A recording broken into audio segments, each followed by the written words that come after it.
So we're getting started here, and no one's on yet. It's okay. Probably wait until this one. All right. So people are logging on. All right, we're gonna wait for a couple more people to log on. Then we're gonna talk with Coach James. We'll introduce him here, and we'll talk about training consistency, managing chronic illness, and introduce my daughter. Say hi, Taryn. Hi. This is very casual, very fun. And so if you're just logging on, this is David from Try for Better. Everyone log and say hi, everybody. Good to see you too. So we'll give a couple more minutes. This is where we're at, if you don't mind. Can I take? Yeah. I'm looking at Coach James. I'm gonna take a minute, and I'm gonna show you. We are actually at Playtri. I call it Performance Center. It's a Performance Center here in McKinney, Texas. I love this place because not everyone says it's a store, but it has everything from bikes. And can we see Jorge back there? The bike shop. But they also have, I got to show you some of this while you guys are getting logged in here. We have full, it's a TRX training system back there. You got a cryo sauna, a Reagan sports car. Yes. And the Playtri team. Trains here too, all the way in the back. Okay, so we will get started, and I will. All right, so we're going to talk with Coach James from Playtri about really the breakdown of training consistency while managing a chronic illness. And there's a lot of us out there, whether it be PI or an autoimmune, or there's just a plethora of chronic illnesses that really just kind of seem to put their foot around our neck while we're trying to stay consistent and train for either marathon, triathlon, or just consistency in fitness. So let me go and introduce you, Coach James. We are on you now. So this is Coach James. Go ahead and introduce yourself. Wonderful. Coach James, been at Playtri as a triathlon coach now for 3 years, married with an 18-month-old son, which is wonderful. Graduated Texas A&M as an engineer, and decided that fitness was a great fit for me. And I'm so excited to be talking about this with all of you guys today. Okay, so I will go and just dive right into it. And I'll just, you have the general arcing topic, and so I guess I'll just start with why is it important? Why training consistency? Why do we use that word, and why is it important? Yeah, so as I've thought about this subject this week, come up with a lot of things, thought about my own training, thought about my clients' training, a lot of different goals. There's Ironman, there's 5Ks, there's just being healthy, being strong for just general life, fitness. And when thinking through all that, being consistent is important because our bodies need that routine. We need a routine to settle into, to see change. If we want to see change, we all have goals, we all have somewhere we want to be in our fitness and our health. And to see that happen, it takes a consistent routine, regimen to work through that you give your body a chance to adapt, to give your body a chance to start to respond to the things that you're doing with it, whatever those may be, so that you can get to that place in health and fitness that fits your goals. Okay, and I will add, while Coach James talks about this, please ask questions, interrupt the conversation. That's where we're having fun with Periscope, so interrupt the conversation if you have a question. That makes it fun for me. And we'll try to answer it. Yeah, and so obviously, Coach James, we know we've got to be consistent with our training, not just our training, but our nutrition. And we try to manage, our sleep, our exposure, our stress level, everything. We need to find that level of consistency. Right. And the worst part of it, the worst thing in life is when things unexpected happen, or even expected. How do you mentally, I'll just start with the mental, how do you mentally plan for, expect, and recover from, like we say, getting sick, or being hospitalized for a couple weeks, then trying to get back into fitness, or on vacation, and how do you get back in consistency with your diet? I mean, how do you mentally approach it before you practically do it? Yeah, I think we all know, America is all about fitness right now, and so we have so much information on nutrition and recovery and fitness and what workouts to do and what not to do and what's best for us.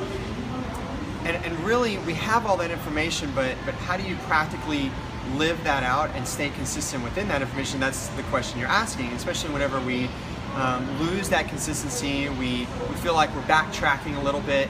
How do we get remotivated, right? And so, as I've been thinking through that, there's two things that came to mind that I really want to leave everyone with in the short time we have. One is support.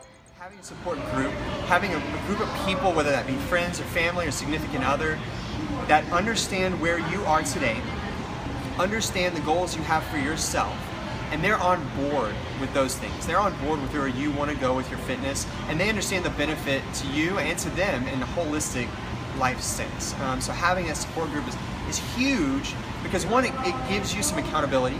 It keeps you accountable to those goals, and it allows for them to come into your life during difficult periods of time and speak truth into that, and remind you of the things that are important for your health and your fitness. And that's so good. You have to have the support system and get everyone on board, and not just verbally, but so you can sometimes put it in front of them on paper.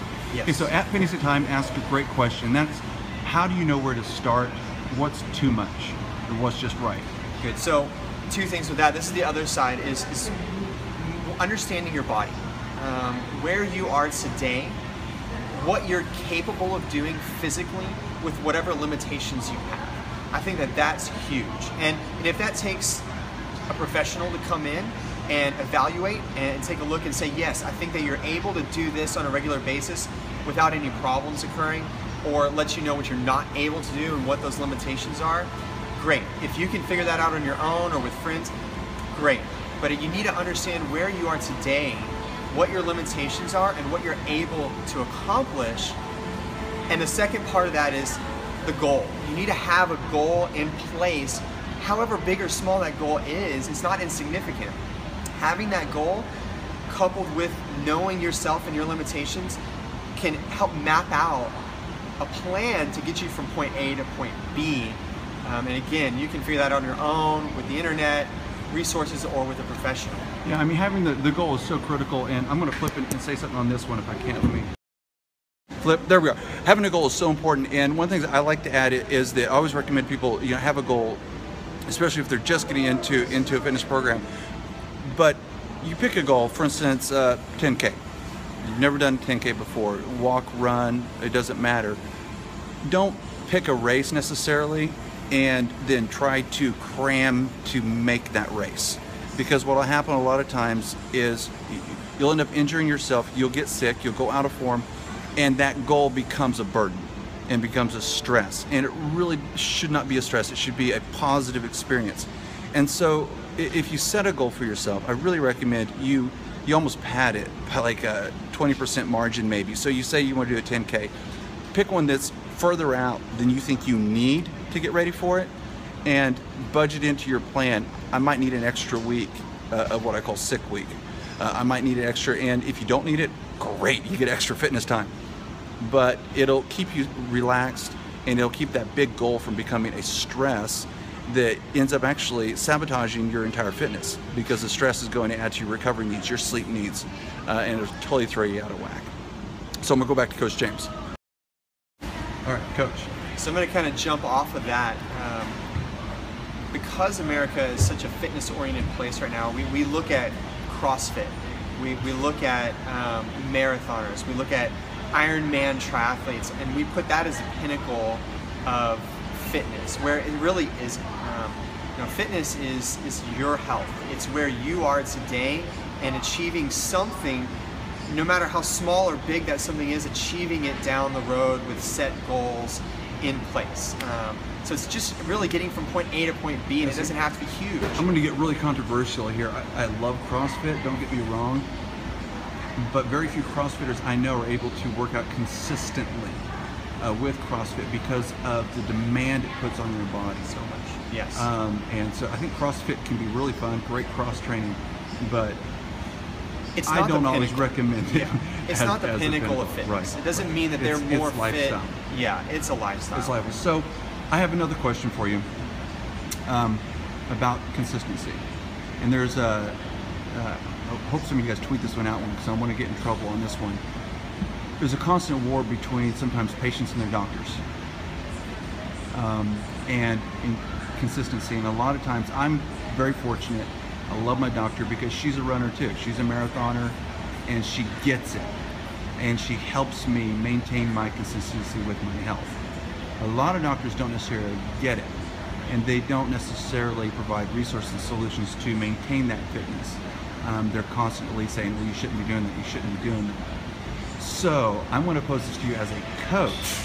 Obviously you always say don't go against your doctor's recommendations, but for me, Dr. Joanne Lynn, McKinney Allergy and Asthma Center here in McKinney. Love you guys because from the nurse down, they know what I'm doing, they know what my goals are, and they're there to support me. At what point as a coach do you come in and say, hey, what is your doctor saying? This is a great question because I just dealt with this yesterday. I have a client who's trained with me for 6 months to do her first half Ironman. She actually wrecked on her bike 4 days ago. And that wreck caused some ligament damage in her shoulder and her elbow, some pretty significant road rash. And she went to her doctor, they diagnosed, they assessed, and her doctor's response was, 5 weeks out from this half Ironman, you're done. You need to scratch it, you need to change Ironman, you don't need to be doing anything for 5 weeks. And we had a conversation after, we talked through what she still could do. She can still do lower body exercises. She can still get on the bike and ride. She can still walk. She can still do some things to maintain fitness. And so when we had our conversation, it became more about, again, what can she do? How does that change maybe the goal for that race, maybe the time goal, maybe how we approach it from a strategy standpoint rather than not doing it at all? And we're taking what she can do and we're going to use that in a worst case scenario. And so I think as a professional, we're able to come in and again, we're going to look at what the limiters are and what you're still able to do and how that could play into the goal. And so for her, we're actually going to continue on for the next 5 weeks. We're going to get a lot of work in. We're going to see how her body recovers and we're going to do what she can do today. Hopefully her body does better than their doctors think it will. Right. And the hope is that if we get to that day and she can't do the half, great, but we did the best we could to continue getting her to that point without her giving up completely on this goal. And that makes me excited as a coach that I can give someone that hope and keep them burden free. A couple quick, really good questions. So rapid fire this one. Top 3 exercises for going through the ups and downs, training, exercise, activity that you can do consistently. Top 3 real quick. Walking, squats, and getting on a spin bike, just easy spin in the gym or on your own bike. Walking, squats, spin bike. Those are things that you can do pretty easily done. Okay, next one. This is a really good question. Sorry I missed who asked it, but when you go down to a down and you're down, and I'm assuming we're talking more than just missing a day, but missing a few days, or as I would say, getting out of plan, where do you start back? Do you just pick up where you left off? Do you have to recalibrate? Reassess. What do you do? Reassess where you are. Go out and do a benchmark, something that's still within the plan before, that realize maybe that you have lost some fitness. It takes 7 days, 7 to 14 days before you really start to lose any amount of significant fitness. And so if you're still within that window, then you can pick right up. But so if you're within about 7 days, you're pretty good. But it's always good to do what you call a benchmark. You go out, you test the legs. You don't push them, but you say, you know, can I hold this pace? Okay, great. Back it off. Great. And then you get back into your training just where you left off. And that's why it's so important to be consistent and know yourself, because you can do that and know that you're not going to get injured. You're not going to overtrain. Awesome. Okay, we got to wrap this up. We're going to do I'm going to mention my cameraman. Hi. Coach James. Okay, are we both in? Here's them too. Thank you guys for watching, and we'll get this posted out. And please share it on Twitter, Facebook it. We'll go ahead and post this. Ran a little bit long. We'll learn to use Periscope a little bit better. Rapid fire probably. But thank you, Coach James. Yeah, Coach James is at James Local Fit, right? Okay, at James Local Fit. We also want to thank Playtri at Playtri is the Twitter handle, or you can look on Facebook. Or even James at Playtri.com if you have questions. And please don't hesitate to leave questions, comments in the comment section on Twitter, and we'll pass those along, get this back to you. And as always, cannot stress enough, don't wait to feel better, to do something to be better. Thank you for watching, guys.